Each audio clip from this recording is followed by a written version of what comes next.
plants are trying to kill you. We're going to watch a hit piece by 60 Minutes on the carnivore diet. Well, it's probably not a hit piece, I don't know, but they interviewed Dr. Anthony Chaffee, who recently interviewed me on his channel. He was talking about the carnivore diet and his experience with it. And I thought it'd be really fun to watch it and then kind of add any comments around it, because I have been around the carnivore meat-based space for about 7 months now. So I've got an opinion or two, I guess. Probably almost 8 months. Golly. Anyway, let's watch the video together and I'll add my 2 cents. One of the biggest problems with the wellness industry is that because of people's obsession with looking for health advice online, the moderate voices are often drowned out by those with some of the most extreme viewpoints.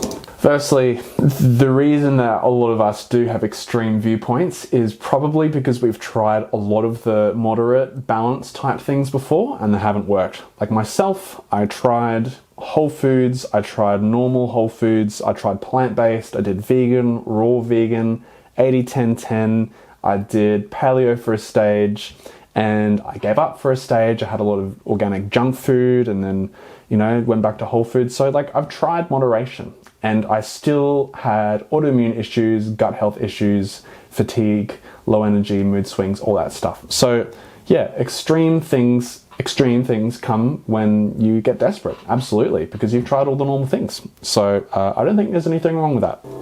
You're a doctor? I am. Unless it's the breatharian diet.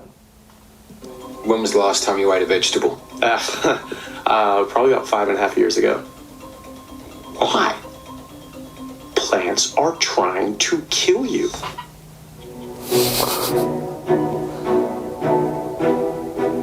Dr. Anthony Chaffee is a picture of good health, a ball of muscle who makes chin-ups look like child's play. But remember when you were young, your mum would say you He's pretty solid though, right? Big and strong unless you eat your vegetables. Well, this wellness warrior is on a crusade to disprove that theory as a prominent online promoter of the controversial carnivore diet. You're a doctor? I am. When was the last time you ate a vegetable? Probably about 5.5 years ago. Humans are apex predators, top of the food chain. What other apex predator eats salad? There are things in meat that you have to have that you cannot get from plants. But there is nothing in plants or fungus that you have to have that you cannot get from meat. It's true. Just look it up. So you have to eat meat, and you certainly don't have to eat plants. And I would argue that you don't want to eat plants for optimal health. Now, when I first heard about this, I was very confused because if you look at people that have lived into the 100 years plus, a lot of them would eat plants. How does this fit into the whole thing? Now, I haven't gone down the rabbit hole of plants are trying to kill you so much myself because, to be frank, doesn't really interest me. My focus is the GAPS diet and going down that route. There seem to be vegetables that I'm not reacting to, and that's okay with me. You know, like pumpkin, zucchini, sauerkraut, I seem to be fine with those. But there are some that I do react to. There are plants that I do react to very heavily. Nuts give me absolute crazy inflammation, joint pain, and oats, skin breaks out. Like, there are plants that I do react to, but there are plants that I don't. So, you know, I'm still not really fully clear on this for myself. A lot of what these people are saying, like Anthony Chaffee, Saladino, it kind of makes a lot of sense. But anyway, we'll keep watching, It's worth pointing out straight away that this is a very heavily contested theory, and he's been repeatedly slammed by fact checkers. But that hasn't stopped. But really, how credible are fact checkers though? Hundreds of thousands of people following the Perth-based doctor's teachings about the increasingly popular carnivore diet.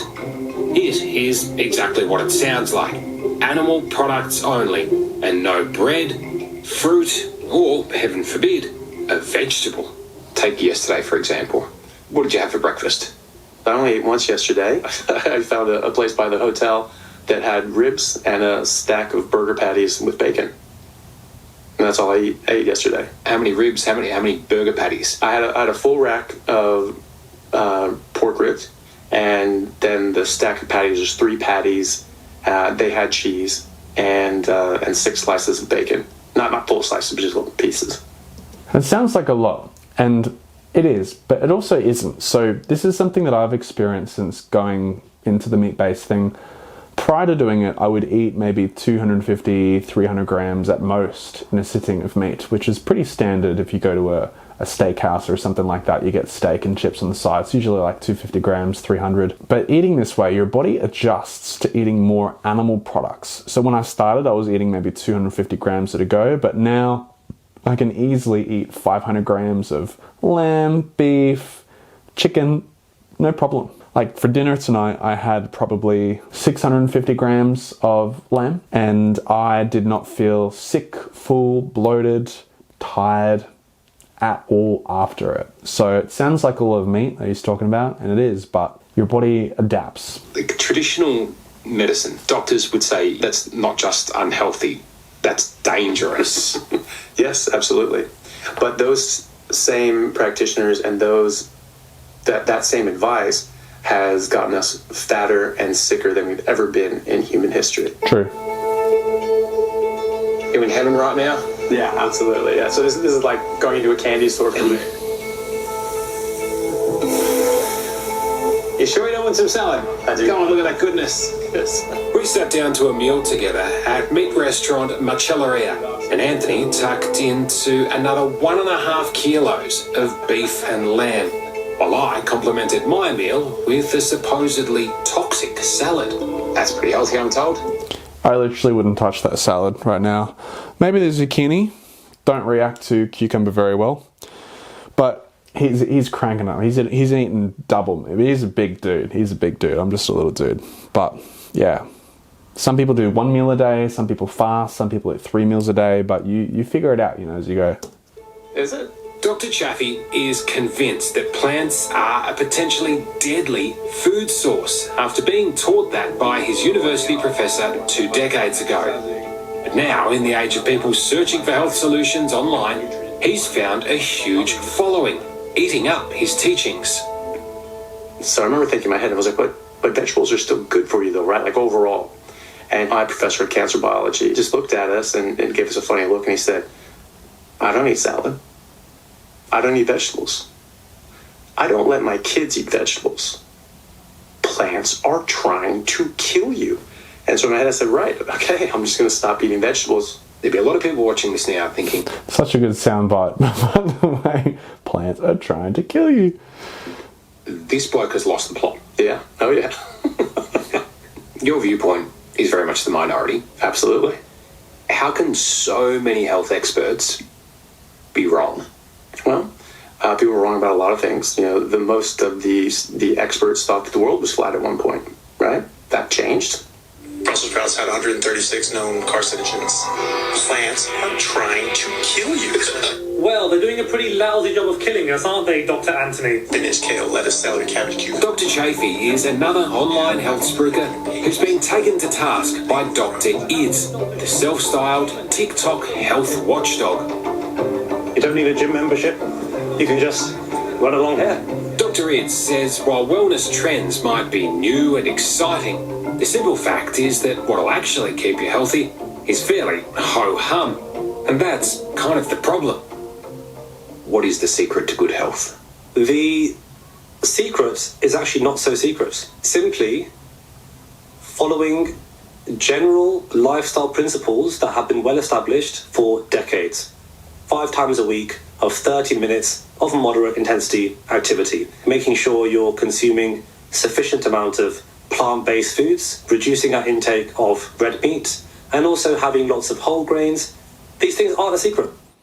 That sounds horrible to me. So I was vegan. Altogether, I think 3 or 4 years, I can't remember now. When I did my longest stint as plant-based, I was about 10 more kilograms than I am, or 22 pounds more, or whatever that is, more than I am now. And I was plant-based. I was going to the gym, I was pretty fit, but I didn't feel good inside. And I was doing that. I'd do CrossFit, I'd do yoga, I was doing personal training, and I was eating exclusively plant-based. I still do not feel good. So I was following his advice. And now I don't eat any of what he's talking about. The only vegetables I have are pumpkin, zucchini, and onion, garlic, and cabbage. And it's the best I've felt in 13, 14 years. So I tried moderation, and a lot of people try moderation.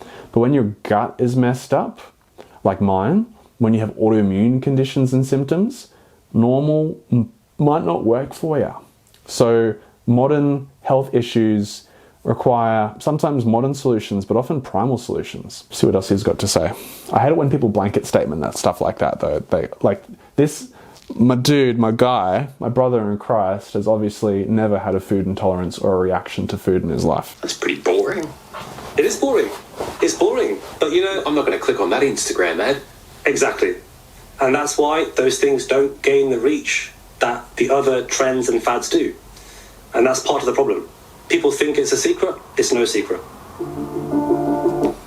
Mate, the Carnivore Gaps diet, it feels like it's a bloody secret because no one's talking about it. Not enough people anyway. Oh, anyway, no more Anthony. So my final thoughts on that is that when any news article, media, mainstream media covers the carnivore diet, meat-based eating, no one comes from a neutral stance of exploration or curiosity. Everyone comes from trying to like pin it down and tell people how bad it is. If it's so bad, then why are people getting such good results? And I've been told, oh, it's because of placebo. How can so many people that have tried so many things end up on the meat diet and be getting placebo doing that? Doesn't make any sense to me. Why couldn't I have gotten placebo when I was vegan? There's something in this, and I invite any decent journalist to actually look deeper into this diet and way of eating, because it is changing people's lives all around the world. It's changed this is the best that I have felt in 13 years. 14 years now? 14 years. That's saying something. Anthony is a legend. I definitely recommend checking him out. I'll link him down up below. Anyway, catch you soon.